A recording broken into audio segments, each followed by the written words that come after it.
You ask Tiger to solve. This deals with linear equations with one unknown.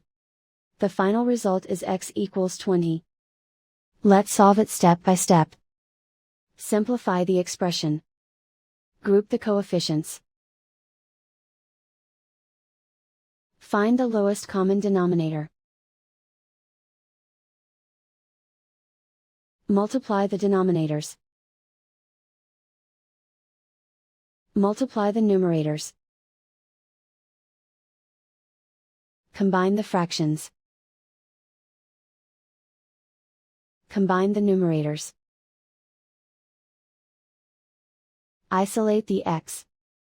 Multiply both sides by inverse fraction 10/7. Group like terms. Multiply the coefficients.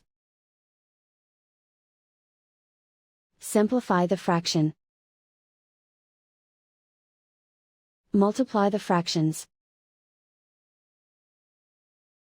Simplify the arithmetic.